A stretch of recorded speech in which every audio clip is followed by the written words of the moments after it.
So welcome to solving inequalities using addition and subtraction. We're going to spend one lesson just reviewing some things from solving equations, and then we'll also do another separate one on multiplying and dividing. So first thing we're going to look at is this inequality, and I just made it up.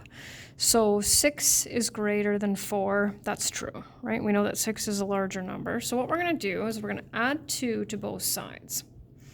So if I add 2 to both sides, I end up with 8 is greater than 6. Is that also true? Yes, it is. So what that means is that when we add a positive number to both sides of an inequality, we haven't changed its validity. It's still true. So let's try another operation. Subtract 2. So 6 minus 2 and 4 minus 2, and then we're left with this. So 4 is 4 greater than 2? Yes, it is. So we know that we can add and subtract, or subtract, a positive number to both sides of an inequality, and it's still true. Okay, next one, 6 is greater than 4, so we'll add negative 2, which is the same as subtracting 2 and gives us this same inequality, which obviously was true before, so it's true again. And subtracting a negative 2 is the same as adding 2, and so we're left with 8 is greater than 6, and we know that that's also true. So what that means is that we can add or subtract both a positive or a negative number to both sides of an inequality without changing its validity. It just means it's still true, right? So we can do that with no consequences whatsoever, I guess. So let's look at this equation. So going back to the first semester content, we want h by itself. So basically we want to turn this positive 3 into a 0. And to do that, we have to subtract 3 from both sides. That step's not necessary, but and then h, so h is equal to 2, and that's the only number when added to 3 gives us 5, right? And so we'll do a solution set for this one. How many answers are there? Well, clearly there's just one. So now we'll look at the inequality, and when we subtract, same deal, right? And we know we can subtract a positive number, and so then we're left with h equals now. So if h has to be less or smaller than 2, how many numbers are smaller than 2? Well, quite a few. So we actually have an infinite number of possibilities.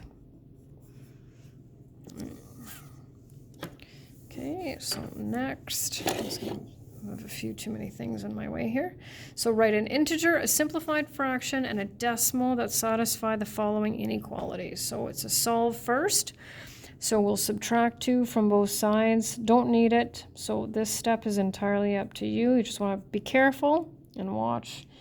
A is greater than 7. So I need an integer. So in this case, so no decimals, no fractions. That is greater than 7. And most students will just pick the next one, right? But you can write, for example, 126 if you feel like it. Simplified fraction, so it doesn't matter if it's in mixed or improper form, and whichever one, as long as it's greater than 7. So let's go with 7.5.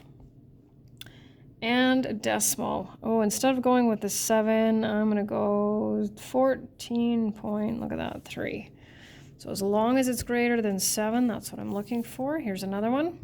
So n minus 3 is less than or equal to negative 6. So this time we'll add 3 to both sides. N is less than or equal to negative 3. So it says an integer. Now you can include that negative 3 if you wish, because obviously that's part of it. But less than or equal to, I'm going to go with negative 6. And a simplified fraction that is smaller than or equal to negative 3, negative 4.25. And it's the first one that came to my mind, right? We have to make sure these are all negative because that's what we're interested in. And a decimal, negative 22.8. I don't even know where that came from, but there it is. So kind of back to our number sense. And then the last thing for this lesson, solve and graph. So we want the variable by itself. And so we'll add 3 to both sides. You can definitely always show me that step, but you don't have to. N is greater than or equal to 10. And so then, and this is what we did in the previous lesson, right? Draw a small number line with 3 marks, and we put this one in the middle. Subtract 1 and add 1. And if this is included, right, then we shade that in. And are we interested in the numbers to the left of the 10 or to the right of the 10? Well, n is greater than or equal to, and so we're interested in the numbers to the right. So that's good. Got the variable on the right side now, and we're not going to have variables, what I call flying variables, where they fly from one side of the, in this case, inequality to the other. So we'll subtract 1 from both sides. And a little number line, 1, 2, 3. Okay, now I prefer to read it starting with the variable. So a is less than -11. And so we're not going to shade that in because we don't have that equal sign. And so a must be smaller than. So we have that one. Oh, and then our last one. There we go. Now I made it fit. So now we're dealing with variables on both sides. And so we're going to move this one over. And I'm going to show you some steps here. So we're going to subtract 2x from both sides. What we do to one side, we have to do to the other. That's what keeps it even or equal, right? Equivalent. So 3x minus 2x.